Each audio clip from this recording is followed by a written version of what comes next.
Hello and welcome to Behind the Scenes, a podcast where we talk about the intersection of art, culture, and big ideas. I'm your host, Sean Malone, the creative director for the Foundation for Economic Education and creator of Out of Frame, a video essay series on YouTube. Here in studio for the last time, effectively the last time, with Paul Nelson, our senior marketing manager and head of social media, and on the phone, literally on the phone this time, with Jen Maffasanti. From Utah. We're having some technical difficulties today, but it's okay. We're going to get through them, and it's going to be awesome. The reason I say for the last time, this is the big announcement that I'm going to make right up front, is that next year, we're still going to do the podcast, but we are not going to be in studio for the podcast. We're going to be doing it an audio-only version of the show.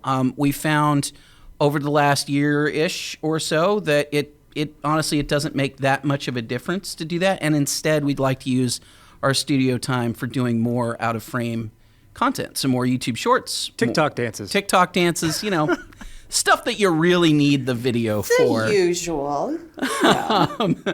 But given that this is the last episode of the year, we thought we'd make that announcement and talk about that a little bit. But the other thing that's big news for this episode is that we are not doing a bonus section this episode. We normally do, as everybody who listens regularly should know, we do a bonus section where we that's just for Patreon and subscribers, and we absolutely appreciate you guys.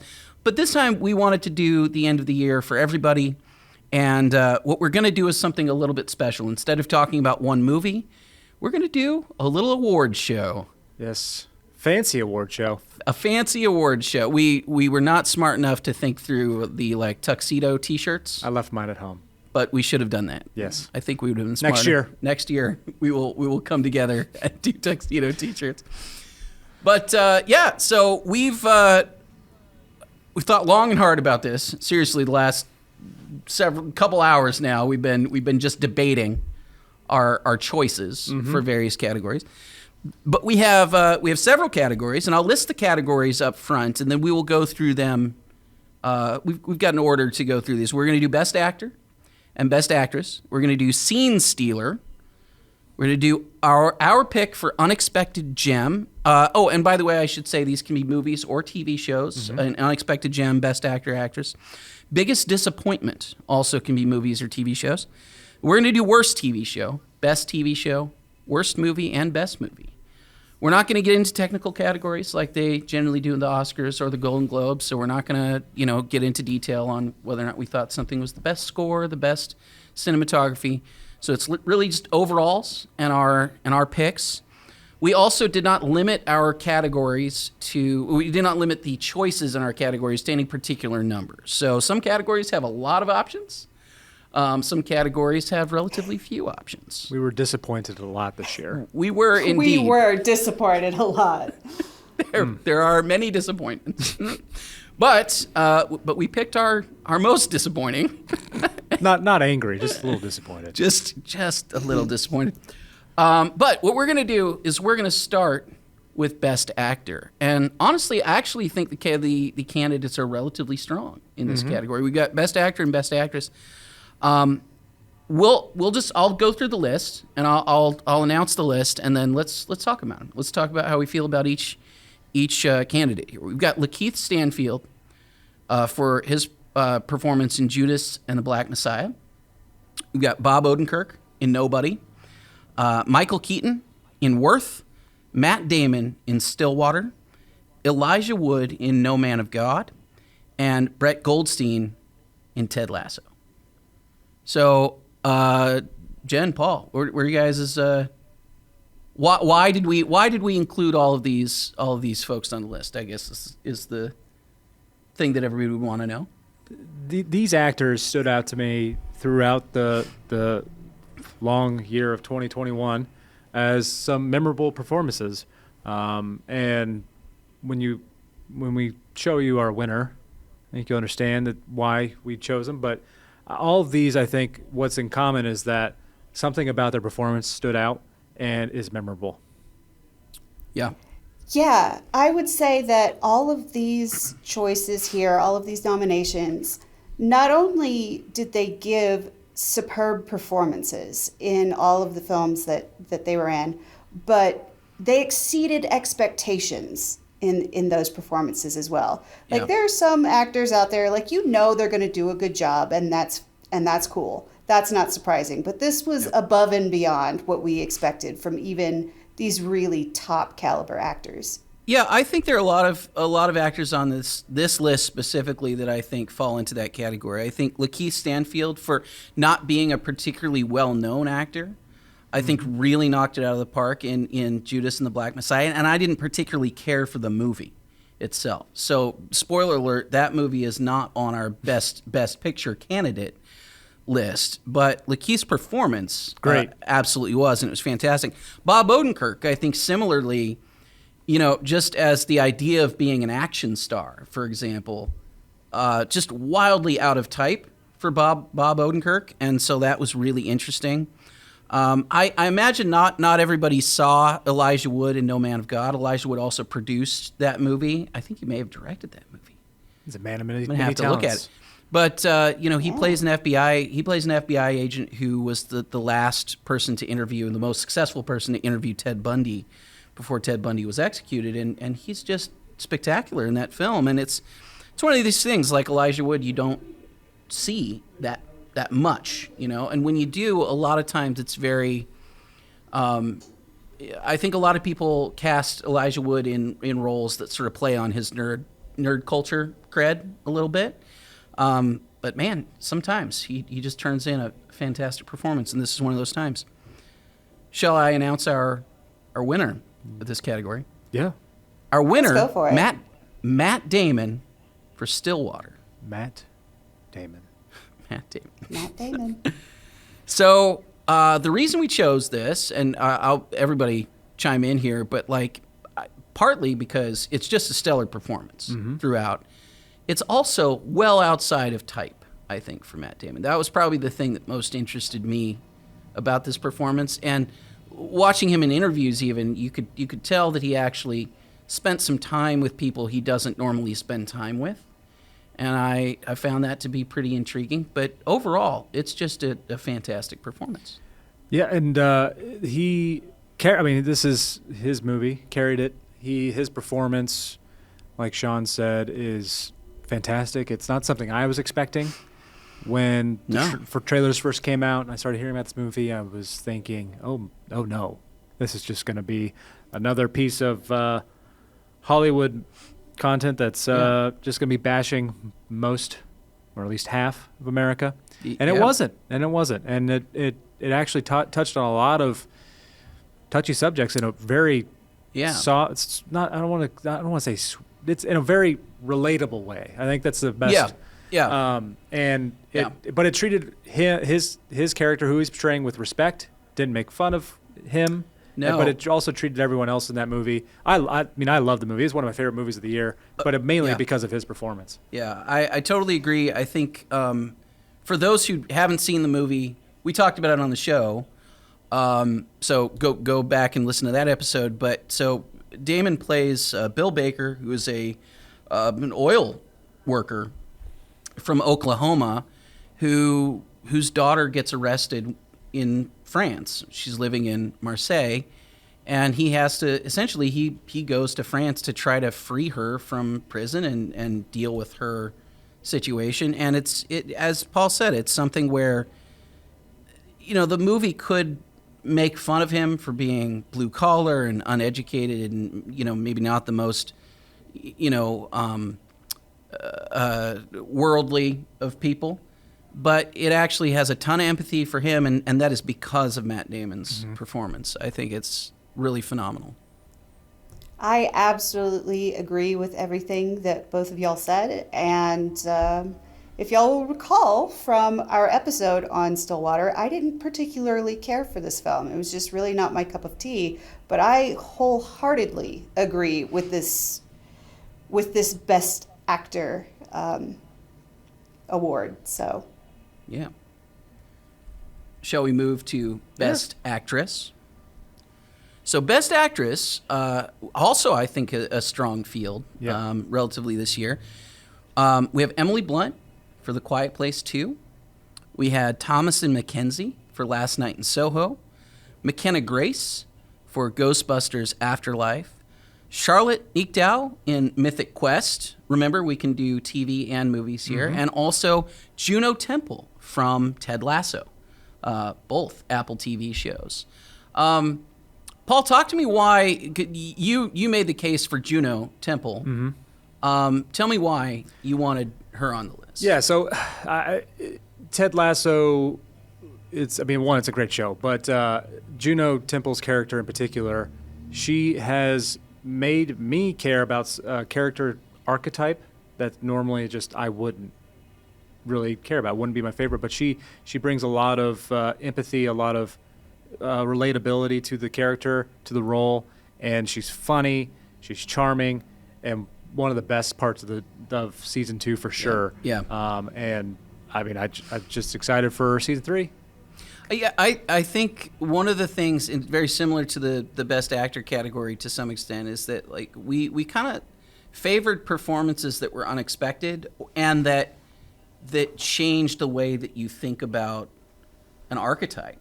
You know, to some extent, I think that Juno Temple, you know, I don't know where she'll fall in Golden Globes and all that kind of stuff, but I think one of the things that's really great about her as a performer, particularly in this show, is that she really makes me care about her as a character and as a person, and she's really a standout for that show.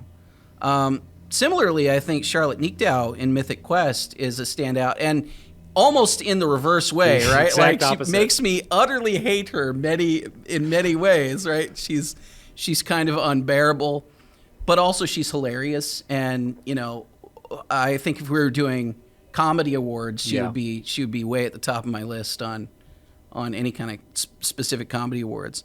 McKenna Grace in Ghostbusters Afterlife was another one of those. I think maybe in the same way of like Bob Odenkirk in Nobody. It just kind of came out of left field for me. This is somebody who I'd never seen before, particularly.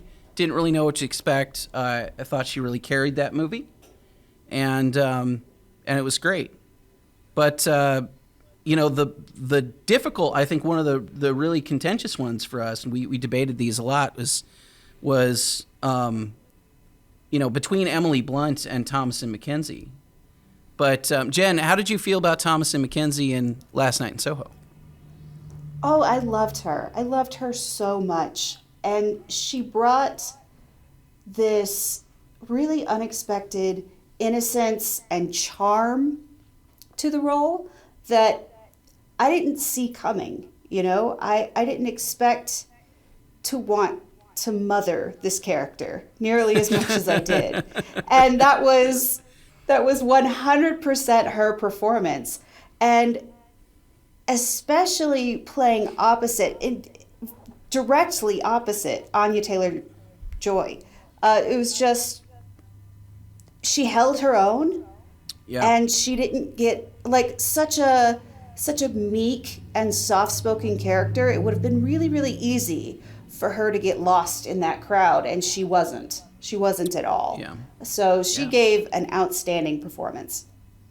Yeah, she really sucked me into that movie. I think there are a lot of, I mean, I'm well on record at this point talking about how much I love Edgar Wright as a director and as a writer, but I think one of the things that has always been critical to the success of his movies is not just the cleverness and the flashiness of them, but the performances that he elicits out of the people that he works with.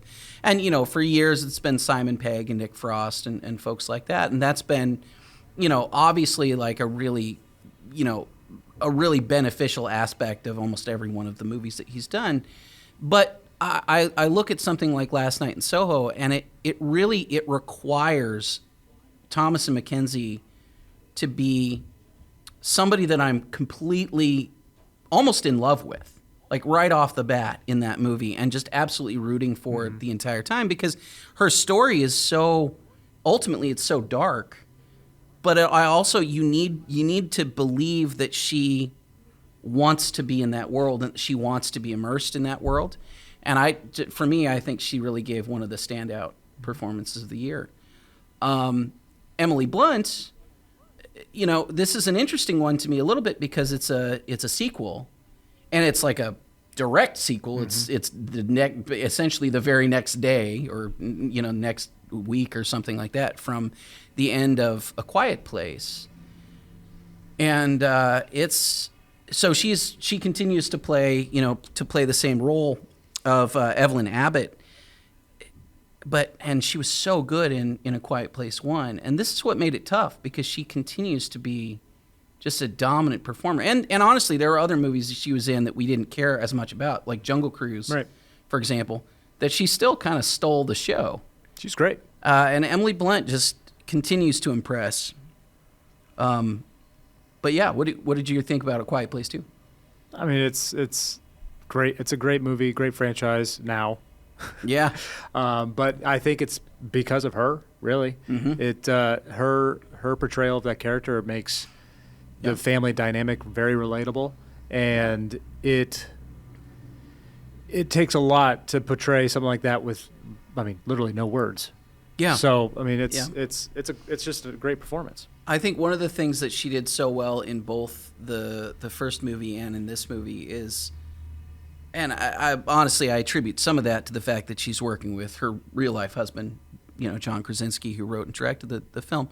I think that her ability to present strength and also this sort of femininity at the same time, motherhood, and that's just been so powerful in both movies. And you just believe her as somebody who is deeply emotionally invested in her kids, but who was also the one of the strongest characters I've seen in any movie over the last 10 years or so. Just completely devoted to the survival of her family. And it's been pretty impressive. So Jen, would you like to do the honors on who we chose? Yeah, it was a close call, but Emily Blunt takes this one for Best Actress. Yeah. Yeah, I totally stand by that. Before we get into the next category is it's got a lot of options. Well, actually, let's get into it and then talk about. I want to talk about a couple sort of all-time greats. Next category is scene stealers. Mm-hmm. The reason we wanted to do this category is because we thought about doing sort of supporting actors and actresses and things like that. And again, you could get into a lot of technical categories and we could kind of get into the weeds on a lot of those things. But I think one of the things that really is fun about going to the movies in general are these kind of standout performances of people. And we ended up with a pretty long list. Yeah. So I kind of want to go through how we ended up with such a long list. I'll tell everybody the list, but I kind of want to talk about there's just a lot of scene-stealing performances. I think more so than leads. Yeah. In fact, so I'm going to read this slightly out of order from what we put this down on, just because I think I want to get to two of them in particular, and I want to talk about them. We have Millicent Simmons from Quiet Place 2, the daughter in Quiet Place 2. John Cena, The Suicide Squad, and also many other things that he's in. Hostage videos. Yep. Luke Kirby, No Man of God. Again, this is the Elijah Wood film that I mentioned earlier. He plays Ted Bundy. I was about to say Ted Lasso. It's not very. Took a turn. Very, very different characters. Different Ted. Different Ted. Very different Ted. Ana de Armas in No Time to Die. Anya Taylor-Joy, Last Night in Soho. I hope I'm saying this right. I'm probably not. Jung Ho-yeon, who played Saibok in Squid Game. Catherine Hahn, Agatha Harkness in WandaVision. F. Murray Abraham for Mythic Quest. And Josh Brenner, also playing the young version of C.W. Longbottom in the backstory episode on Mythic Quest. And then the two that I kind of did out of order and wanted to save for last here is Awkwafina for two possible movies, Shang-Chi or Raya and the Last Dragon, or Jesse Plemons, who I wanted to bring up for Judas and the Last Messiah or Jungle Cruise, actually. the reason I wanted to wait till the end for those two is because I think, we've come to see them in many movies, both Awkwafina and Jesse Plemons, and I certainly find this to be the case. I think we all agree that they are kind of all-time great scene stealers. Oh, and yeah. so, I'm interested in that, like people who every single movie show up and just crush it. They're the definition of scene stealers. So yeah. If you had a wondering what this really meant, just go watch a movie where Jesse Plemons is playing a role, and you'll figure it out pretty quickly. Watch Breaking Bad. I mean, Plemons, I think, in Breaking Bad demonstrated this skill. Every single scene he was in Breaking Bad and in El Camino, the Breaking Bad movie, completely dominated the screen in that case. I mean, it absolutely took over, from these powerhouse actors in many cases. I mean, you put these people up against, giant set pieces and everything else, and somehow I end up rooting for them the most, being most interested in them. I mean, Jungle Cruise is such a good example of this, I think, with Jesse Plemons. It's like Jungle Cruise is not a great movie. No. And he's playing a ridiculous character. And he's playing a completely ridiculous character. He nails it. Completely nails it. Yeah. And I want to see more of him. Mm-hmm. He's a weird German. Well, he's he's dead now. Yes. Spoiler. That's right. I won't get to see more of him. But Judas and the Black Messiah, he plays an FBI agent. Mm-hmm.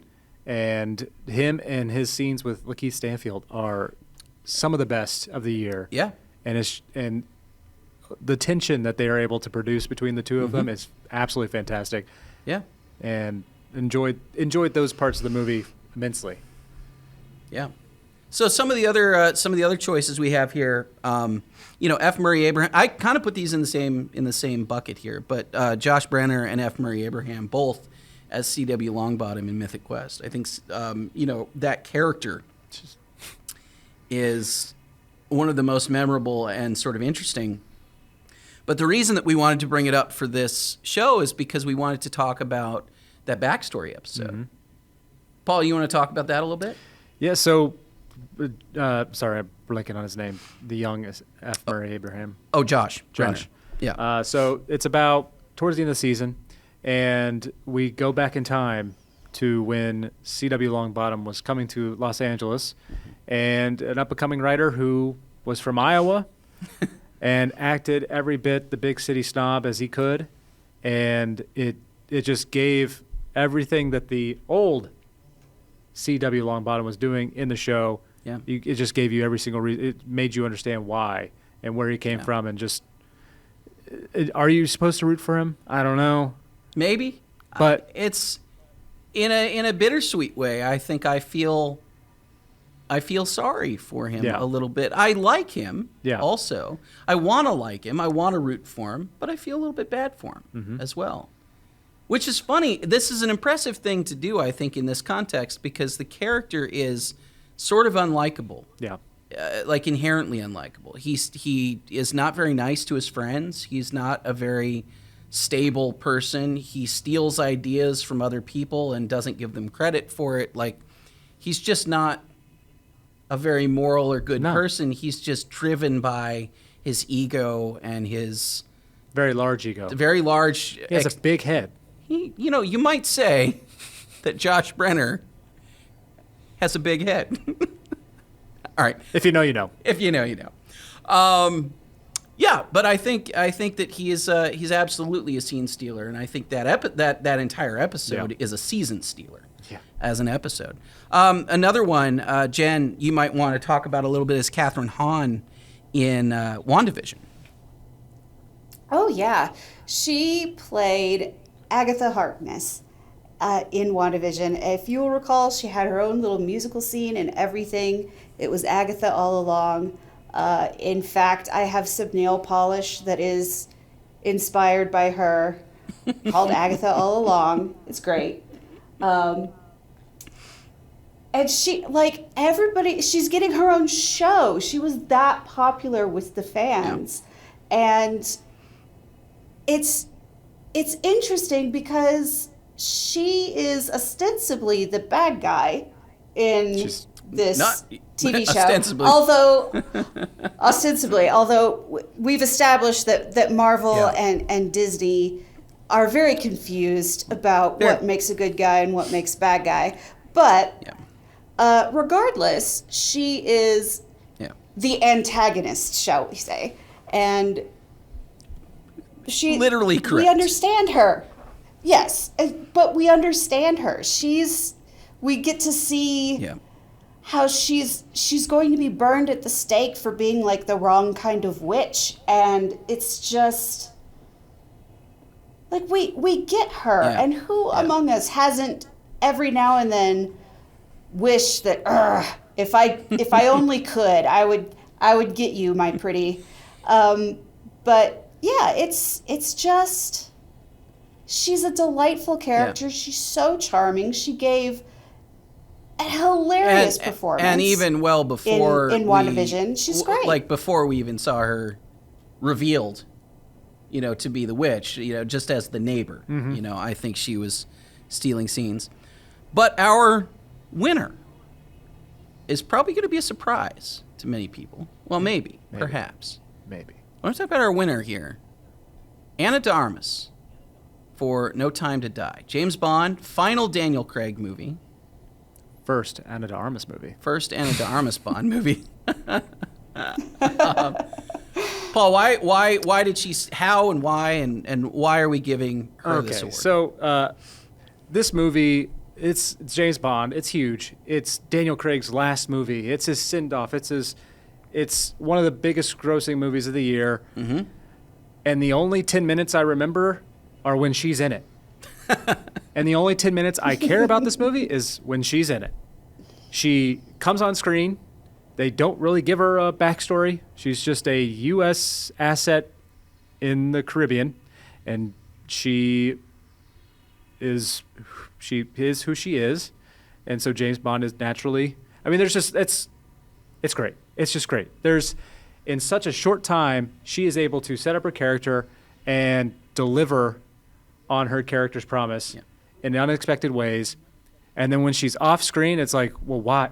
Where? I want more of that. I don't want any of this stuff with MacGuffin juice. I want more of that. So it's like the definition for me of stealing a scene, and frankly, stealing the movie. Because I think Jen, is she getting her own movie from this? Is she? Is that a thing? I thought I heard somewhere that she might have been. I don't know about that. She's in talks to star in her own movie. It's not in the James Bond universe, but she is getting her own action. I think Ana de Armas is an actress who I think is wildly underrated at this point. I think between this movie and a movie that I think of her in constantly, which is Blade Runner 2049, again, scene stealing, movie stealing in many ways. I talked about this in one of the episodes we did in Out of Frame. I talked about when we were talking about artificial intelligence, and one of the things that I think she does so well is humanize, essentially a computer program, in a way that makes me absolutely crushed when she is harmed, towards the end of that movie. And that's just a testament to her as an actress. It's not the writing, it's not anything else. It is purely her ability to, exude charm and empathy and become somebody in such a short amount of time, just in a tiny little, percentage of the film, and so to have somebody like that, I think is a really amazing thing to be able to do. And I think it's kind of a skill, as we've talked about with Jesse Plemons and Awkwafina, I think as well. And Awkwafina we didn't talk about enough. I feel like Awkwafina, also on the list for, Raya and the Last Dragon and for Shang-Chi. Every movie that I see Awkwafina in, she's the most memorable part of that movie. And to have that kind of power is incredible, I think. And this year? And I think there's... Oh, sorry. No, go on. And I think what I like about this list, too, is that it shows multiple ways that you can do this. Yeah. The way Jesse Plemons does it is vastly different than the way Awkwafina does it. Yeah. And you just go down the list and you can see the differences. So there's not one way to do this, to steal a scene, but it's going to your strengths, I guess, is probably the best way. I think that's clear from the people that we have on the list. I think everybody on the list does things very, very differently, but similarly in each instance of them stealing a scene, right? And I think one of the things that is really great about that, though, is stealing a scene is sort of a tricky art, too, because I think it's not just a matter of being the biggest thing in that moment or being... I'll give a sort of a Razzie type example of this, but like Leslie Jones steals scenes a lot, mostly by yelling and being super obnoxious. And like that wouldn't fall into the category of scene stealer to me. She's annoyed me into remembering her in that moment, but it's nothing like, the folks that we're talking about here, and Anna de Armas is one of the best, I think, right now. And certainly this year. Yeah. Just define that. I want to move into talking about our next category, unexpected gems. This is, 2021 and 2020. 2020 especially, but 2021 as well. It's been a pretty rough year, I think, for cinema and for television, to be honest. There have been some shows that have done well, but there's just been an awful lot that has come out that we have not been super excited about. Mm-hmm. But there were some standouts, and there's some things that I'm looking forward to still that aren't out yet. So I will say, actually, I want to back up and say, we're recording this before a couple things have come out. Mm-hmm. So Witcher Season 2, for example, not out yet. No. So it's not in the running for our particular list. Spider-Man. Matrix 4. Matrix 4, not out yet. That's probably the biggest things. Yeah. I believe there's something else that I was thinking about in December that's coming out as well. But there are a few things that are not out yet. Yeah. So, just the Lucille Ball movie. Yeah, I don't know where that will fall on the list, but the trailers I'm kind of excited about. We have a lot of disappointments, as we mentioned up front. Mm-hmm. But I think we should talk about our favorite unexpected gems. And the list here starts with Nobody, Bob Odenkirk. We've talked about that already. The Suicide Squad, James Gunn's Suicide Squad. The Green Knight, which is contentious for us. Jen and I did not particularly care for it, but Paul... No. Jen loved it. Oh, Jen loved it. I loved it. Did not particularly care for it. Jen loved it. This is included at my insistence. Fair enough. No Man of God, which was included at my insistence because it's a rarity that not many people have seen. Shang-Chi, which I think really truly defines the unexpected gem category for us because we had kind of mediocre expectations. Mediocre's being kind. That is being kind. Encanto, which I think probably most of us had no particular expectations of. And another one that I added to the list is a TV show that I don't think many people saw called Made for Love, which is a show starring Kristen Milioti and Ray Romano, actually, which is very interesting. Talk about, Jen, tell me what defines an unexpected gem? What are you looking for? For an unexpected gem, you need to go into that movie with either no real clear expectation or kind of low to mediocre expectations of what you're going to get out of it. And to have those expectations exceeded significantly. Like you walk out of the theater or you turn off the TV after having watched and go, that was better than I thought it was going to be. Like, you would comment about it, about how much better it was than you thought it would be. Yeah. And for a lot of these movies, that was the case. I know that you two were not like the biggest fans of The Green Knight, but for me, I was deeply impressed with how much I actually enjoyed it and how beautiful it was. But I also acknowledge that it's not really for everybody. And every other movie on this list, like, I went into thinking that that's just either something I need to check off the list, or Yeah. this is going to be terrible. This is going to be awful, and I don't know why I'm doing this. And then ended up enjoying them, like all of them. Yeah, I think so. No Man of God was one that I and also Made for Love, the two that I said I wanted to include in particular, were ones where I didn't know what to think about them. I had no idea what they were going to be. I didn't really know what we were going to get out of them.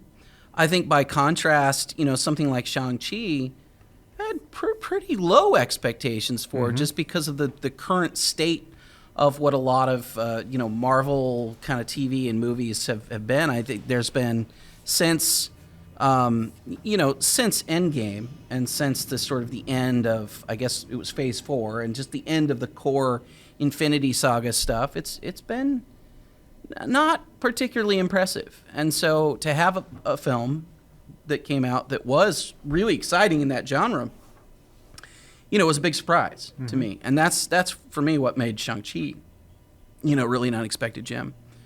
But Paul, do you want to do the honors on our pick? Yeah, you're going to have to remind me. Nobody. That's right. Nobody. No, so this movie came out of nowhere. And Totally came out of nowhere. I don't think anybody had any idea. And it's like in this territory where like movie marketing is kind of weird. Right, because you can't give it away.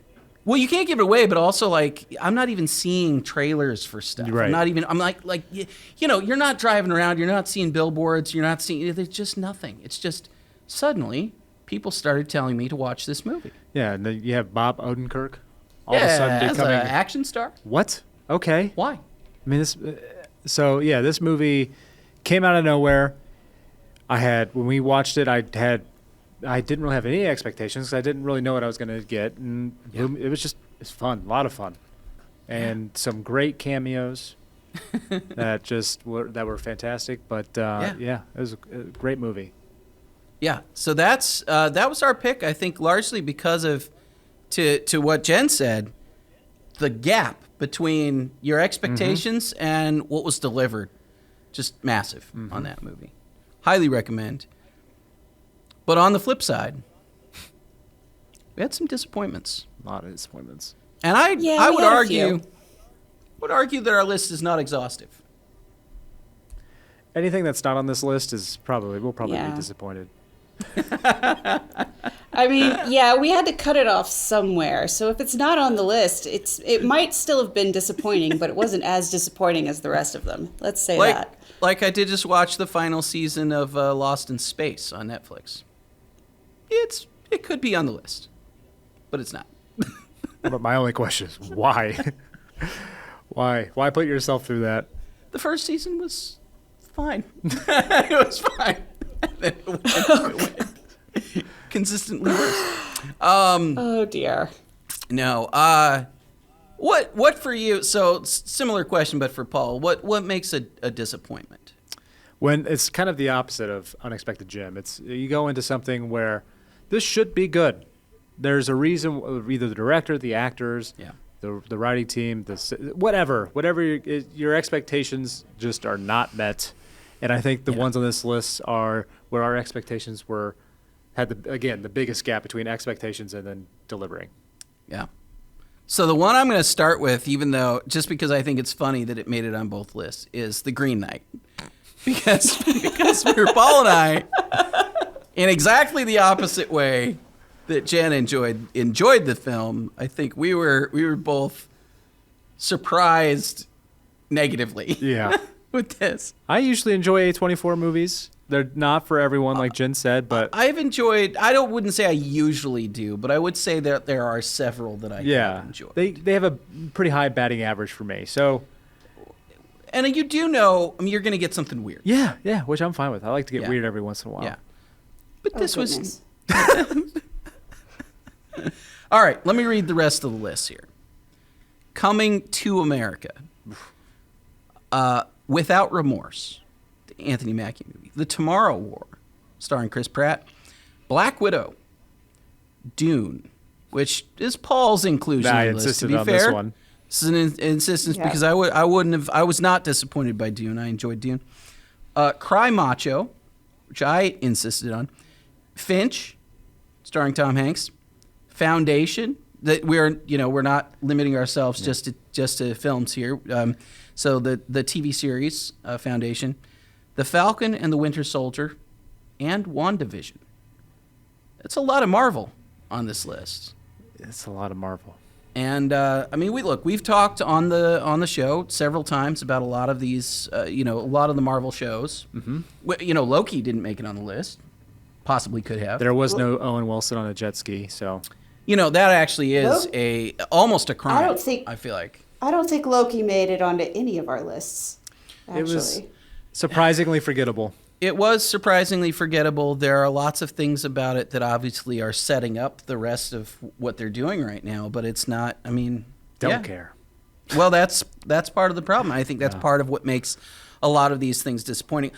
Let's knock out some of the ones that are what I feel like are obvious disappointments. Coming to America should never have been made. I don't know why it was made. It wrecked money. It wrecks a lot of the good things about the original film, while not really adding anything of any value at all, with the one possible exception of Wesley Snipes' warlord character, which makes it just brings it this side of pure disappointment for me. But everything else about the movie, I think, was just... It was an Eddie Murphy movie without Eddie Murphy. Pretty much, yeah. And without any of the charm or soul or anything from the first movie, and it's just tragic.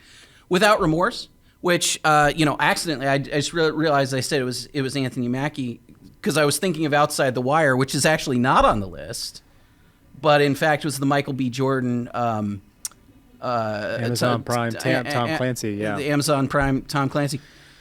Oh my goodness! On paper, this should have been. Yeah, actually, this is a great example because on paper, between Michael B. Jordan and Tom Clancy, and it was high budget. It's meant to set up an entire new realm of sort of the Tom Clancy universe that Amazon has been building with Jack Ryan and all that kind of stuff. And I guess he's going to be the new Greer. Right, or at least that's sort of the idea of it, is that he's going to be the new. I don't know. I don't even care. Unclear. At this point. Shockingly, don't care. And it's got all the beats, right? It had, he's, war hero, whatever kind of guy, and then his wife is brutally murdered, and he's got all the reason to do everything, but. Yeah, it's just barely remembered at this point. Yeah. And obviously, I even when I read the name on the list, I confused it with Outside the Wire, which was another shockingly forgettable movie from another person like Anthony Mackie, who's super fun to watch most of the time. Anthony Mackie's great. Michael B. Jordan, super fun to watch. Great actor almost all the time. Well, almost everything I've ever seen him in. Yeah, this was not his fault. No, I don't think so. No, I don't think it was so. Not. Similarly, I would argue. So I was getting Outside the Wire because I was thinking about Tomorrow War as well. Chris Pratt, always funny, always enjoyable. I disagree with this one. Well, okay, maybe not always enjoyable. Oh, okay, Paul disagrees with this. I thought this movie was fine. I don't like it. It's fine. But anyway, this movie for me. You can watch our episode on it. It had an interesting premise. It had cool ideas. And I think it was so dumb, just fundamentally dumb, that it hurt my brain. Yeah, probably why it worked I for agree me. with that. All right. The one on the list that I totally disagree with you on, Dune. This is for me, the expectations were very high. Yeah. Obviously with the star-studded cast, the director, and it was terrible. The more I think about it, the more I hate this movie. It is bad, and I don't care about Dune 2 Electric Boogaloo. I just don't care. There's just going to be more sand.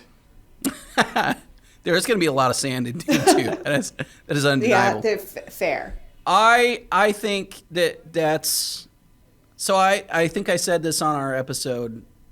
Dune is, I think, is a very good representation of what is in the book for the most part. I think it gets a lot right. There's a few things that I think it gets wrong. I think it's a beautifully shot movie. I understand that the frames are largely filled with sand, and Look at all this sand. But that's what Arrakis is. It's a sand world. It's a desert planet. So is Tatooine. What are you gonna do? Look, we're gonna have to disagree on this one, I think. But here's one that I wanted to include: Cry Macho. And Cry Macho I included because this is going to be one of Clint Eastwood's final films.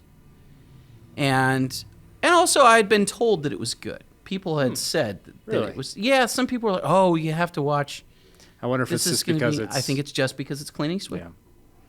And it was not. Yeah. And more to the point, it was a role. It was a whole series of decisions that treated 90-year-old Clint Eastwood as if he was 60-year-old Clint Eastwood, which just did not work. He had like a weird romantic plot, like a love story with a woman clearly 40 years his junior. It was weird. It didn't work. Mm-hmm. He punched a guy in the face. He's a 90-year-old man. And it's a thing that I've talked about before with respect to music in film, where if you have a scene and you try to take music that doesn't really fit the scene and overlay it. So let's say you've got a scene that's fairly flat and you try to put really heavily dramatic music on it. It creates unintentional comedy because of the gap between what the scene is and what the music is trying to force you to feel. Mm-hmm. And I think Cry Macho was that in movie form. It was an old man punching a guy in the face as if he was a very young man. There's just no way. Like he looked so frail. Just everything about it. And it was disappointing, but it was also like sad to watch from Clint Eastwood. So that was super disappointing to me. But let's get into the Marvel stuff real quick. Because we got 3 Marvel things on here. Falcon and the Winter Soldier, WandaVision, and Black Widow. I mean, we've covered a lot of this at length. Yeah. But I think Black Widow is different because the whole movie is just why. Yeah. With WandaVision, especially WandaVision, the end, it did not stick the landing, and the ending was so bad that it just kind of ruined the rest of the season for me. Yeah. And then similar with Falcon and the Winter Soldier, but it just wasn't as good as WandaVision throughout. Yes. But similarly, it just, the ending was weird and just not that great and just disappointing. So our pick for biggest disappointment is Black Widow. Jen, do you want to talk about why that was your pick? Well, first of all, it was 5 years too late, and it was such a bland, unmemorable, unfun movie that it was not the send-off that the character of Black Widow, Natasha Romanoff, deserved. She deserved better than that. Yeah. 100%. And it was just a mess. And nothing made sense. And the plot armor was ridiculous. We talked about all of this on the episode that we did of Black Widow. But, it was just not good. And that character deserved so much better. And there's also the meta context of Disney kind of flubbing the release on all of this, and it was a mess. It was a mess. It was deeply disappointing all around, and that is why I am in full agreement that this was the biggest disappointment of 2021. Yeah, I think if there's one thing I can say about this movie is that it is just not what Scarlett Johansson or the character deserved. I think she's such an interesting character. She's been in the MCU since Iron Man 2, which, in some ways is like the second movie in the entire franchise. You can count The Incredible Hulk or not. But, and she has been a major player throughout this entire time and a scene stealer often. Like she's had a lot of opportunities to really become somebody that we're most excited about.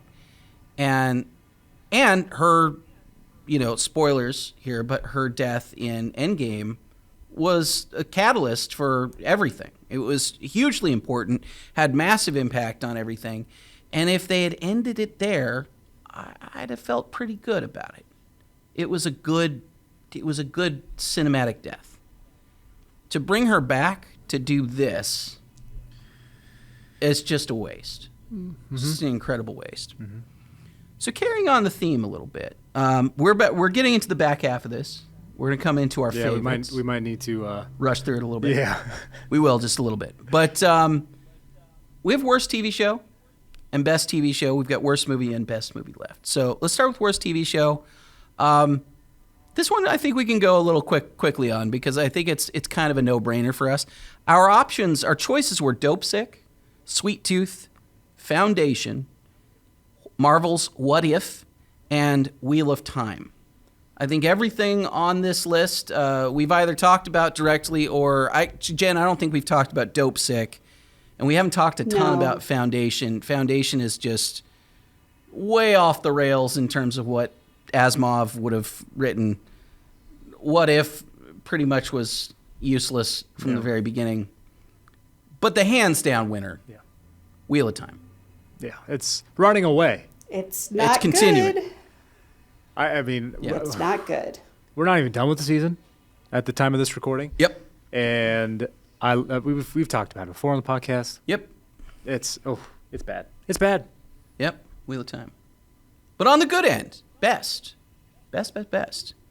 So we debated a little bit on best TV show, whether or not to include new seasons or just new shows. We're allowing seasons of series. So we have a few shows. We get Squid Game, which obviously the breakout hit of the year. Invincible, Amazon Prime animated series.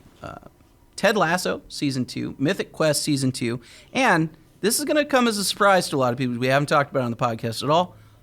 I recommended Hawkeye, and I stand by that recommendation. Hawkeye is one that I wanted to include on this list because unlike most of the current Marvel stuff, as we just talked about, I feel like it's doing a lot right. It's doing a lot great with Hawkeye's character. Jeremy Renner continues like essentially the same kind of character that he's had for years, which I actually think is highly underrated in the MCU because he is kind of the heart of the team in a lot of ways. He's the only family man, really.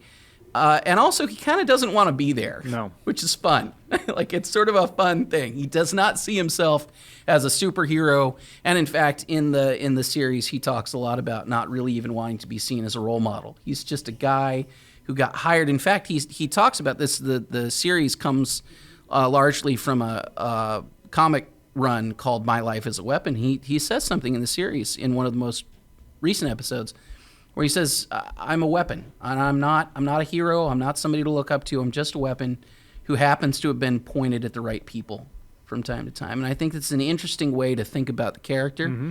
And it's expanded on him while introducing Kate Bishop, played by Haley Steinfeld, in a way that I have not hated.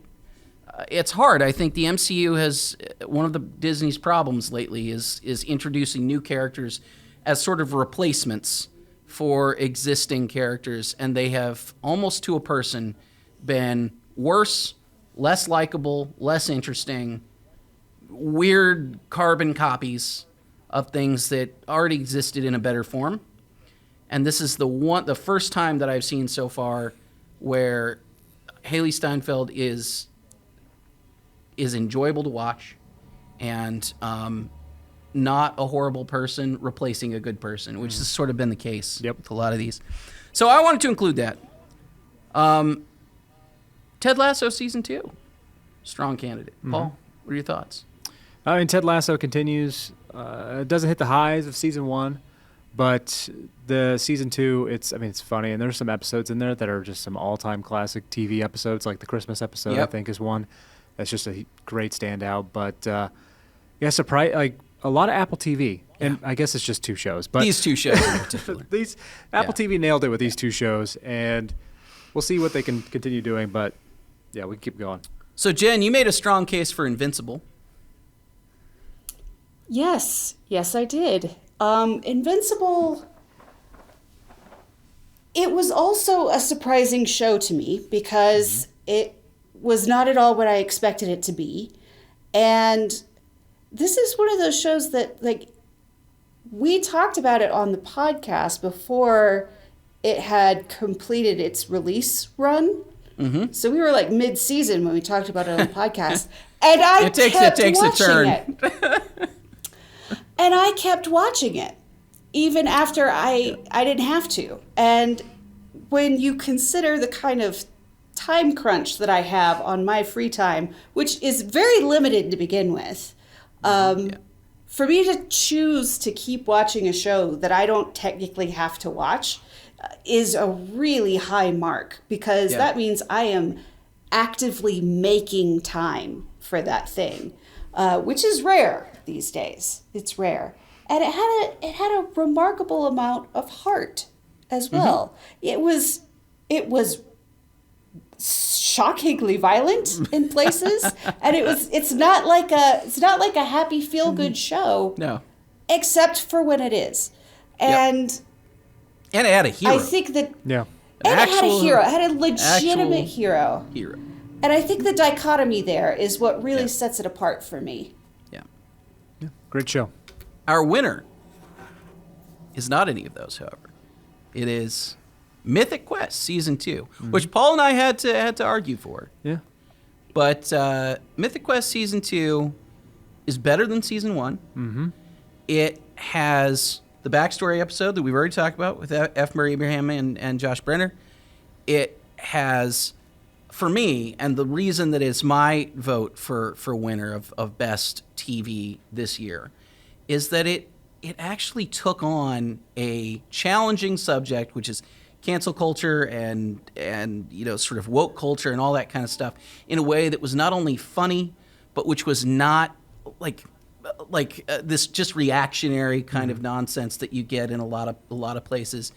It poked fun at characters that needed to be poked fun at, while giving them a way to redeem themselves. And so the Rachel character in particular on that show, for the first time maybe that I've ever seen in the last 5 or 6 years on any kind of TV show, we have like the emblematic woke LGBT whatever kind of character that will actually get better.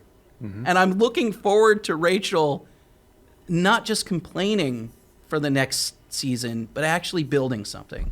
And that's something that I think could only happen if they had episodes that were willing to call out her as a character and all that kind of stuff. I think it was bold. I think it was something that actually takes some level of courage on TV right now. Mm-hmm. And I'm surprised Apple did it. Yeah. Frankly. I'm not surprised Rob McElhenney did it. But for me, that was why it was mine. No, I mean, I agree 100% with you, but and also just having a cast of characters and each one you care about. They're all great. In a different way. And including Rachel, by the way. She was, I mean, it's just, but all of these characters feel, I mean, obviously a lot of it is over the top just because it's television, but you feel like real people. You feel like you could, if you went to a game studio, you would see these people running around and having these hijinks. But it's a great show. And if you haven't seen it, go watch it. Yeah, absolutely. It's fantastic. All right, 2 categories left. Worst movie, best movie. Worst movie, once again, it's kind of a long list. And this has been a rough year. Oh, man. So many. Boss Level. Space Jam 2. Army of the Dead. Reminiscence. Prisoners of Ghostland. Just a bizarre Nicolas Cage movie. Infinite. And I think maybe a surprise, Eternals. Mm-hmm. Look, there are many on this list that I will advocate for. Boss Level was one of the worst movies I've ever seen in my life. Army of the Dead was shocking, I think. But although Army of the Dead, as we discussed, had a scene, at least had an opening scene that was worth watching. What makes the worst movie for the year is not purely technical, right? There are elements of that are technical. Although I don't think it's smart or a good idea to make it a purely technical level of thinking, because frankly there are many movies that get made every year that are very, very poorly made, and it would be very easy to pick a movie that was made for $10,000 or something like that, and just on the technical merits alone you would say this is one of the worst movies of all time. I mean, there are no shortage of modern day equivalents of The Room or anything Ed Wood made or whatever. Like that kind of stuff is everywhere. What I think makes the worst movie is a movie that is a proper studio-produced film. It's something that actually did get a proper cast, proper director, all of the things that you would need to make a good movie. And boy, Army of the Dead, certainly fits this category. Zack Snyder, he had all the money in the world. He had, no shortage of talent places. And none of it doesn't fire on any cylinder. It completely fails. Jen, you might want to talk about Reminiscence. Oh my God. All right. That was an absolute talent bomb. You've got Hugh Jackman. You've got Rebecca Ferguson. You've got a lot of money and actually an interesting premise. And, Tandy Newton. Sorry, forgot about her. It really could have been so cool. Mm-hmm. And instead, it was so trash. Yeah. It absolutely fumbled all of that. And, I could go on for a while, but it was not good. It was bad, and I was upset about it. Mm-hmm.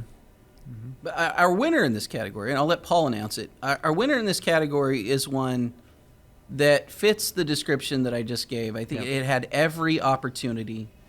It had probably the biggest budget of any of the movies that we're talking about. I'd be willing to bet. Probably, maybe I would Army assume of the Dead was probably close, but maybe the biggest budget. Had several the hottest director, mega stars, a hot director, the biggest studio backing it. It's Eternals. The worst. Why for you? All those reasons. Expectations were, my expectations were not high, but when you have a director coming off of winning the Academy Award for Best Director, and then put out a movie like this, I watched it just a few weeks ago. Mm-hmm. Now I don't remember any of it. It's the worst parts of Marvel, it's the worst parts of DC put together, and it's far too many characters. Almost all of them are interchangeable. Very few of them are interesting in any kind of way. Pointless politics shoved into it. Yeah. And it's just weird politics too, like bad arguments. Like again, like we talked about this in the show on this, but they decide that humans are irredeemable because of the Spanish conquistadors and because of Hiroshima. We're skipping over the concentration camps. We're skipping over the Aztecs themselves, for that matter. Which is weird. Yeah. You might look at the Aztecs and say this is a horrifying civilization, but instead we look at the 200 or so conquistadors who showed up, or the Babylonians. Oh, for sure. Yeah. No, these are all we ignore all those. Whatever. Yeah, it's everything about Disney right now and modern Marvel movies that I think is just completely off the rails. Yep. It's bad. Nothing. It's just bad. All right, final category. Best Picture of the Year for us. Can we just name it Fat Man? We just named it Fat Man. Yeah, look, I'll be honest. This is a smaller category, a shorter list than we've had in many other categories. And so we are very discerning. We are very discerning. There are a lot of movies, that come out. One of the things for me with Best Picture, I think a lot of times we look at these things and think about like what you would call Oscar bait and things like that. Yeah. I'm not particularly interested in that. I would like to talk about movies that people actually watch and care about, and it's not just the Nomad Lands and things like that, which fine film, but Nobody watched it. Nobody really saw it. So our movies on this list are Quiet Place 2, which we've already talked about a little bit. Stillwater, also already talked about. Dune, which Paul will hate me for. And Last Night in Soho, which we just very recently did a podcast episode on. Without further ado, I'm just going to jump right in because we talked about all the other movies. Last Night in Soho takes the win for us. Woo! I agree. I'll talk about it for a minute. Look, I've said many times, Edgar Wright's one of my all-time favorite filmmakers. Last Night in Soho, and I said this in our podcast about it, it's everything that Edgar Wright has done over the years that builds up his repertoire of just technical capabilities as a filmmaker, and then uses them in a way that is mature and interesting and really just drives to the core of a weird, surreal, in some ways horrific story that I can only sort of best compare to like an Alfred Hitchcock movie. And I loved it. I thought the performances were great. I thought the filmmaking was spectacular. And it for me, that's the winner. Paul, your final thoughts on Last Night in Soho? It was a great movie. It was one that I was not expecting to like as much as I did. Like I said on the podcast, I'm not a huge horror fan, but this was just pitch perfect. I had some minor, like I said in the podcast, some minor issues with the second act, but like the performances are great. The story is different. It's new, and it flips your expectations in a way that I haven't had my expectations subverted. In a really good way. In the best way that you could do it. I mean, it's actually doing it. Yeah. It's not just the surface level talk that we hear all the time in Hollywood about, we're doing this. Okay. No, they actually did it. And I think it's a deserving winner. And I think hopefully 2021 can close the book. Close the book on. Let's go outside. Back to the theater. Back to the theater. I think December is looking up. Yeah. We looked at this before. December is looking up, and I'm hoping that next year is continued sort of growth back into theatrical releases and just better options in general. I'm really hoping for. We looked for the first time in history, literally in history, the top grossing theatrical release movie this year was a Chinese production, only released in China as far as I know, and in fact it was it's called The Battle at Lake Changjin, which is the movie about the Chinese military defeating the American military. So and it very literally is a propaganda film. It is not, we talk about. I'd be happy to have any kind of conversation about, American military movies being, a lot of times propaganda for the American military. But this is a film that is about a battle during the Korean War where the Chinese film, describes it as defeating American troops despite great odds at the Battle of the Chosin Reservoir during the Korean War.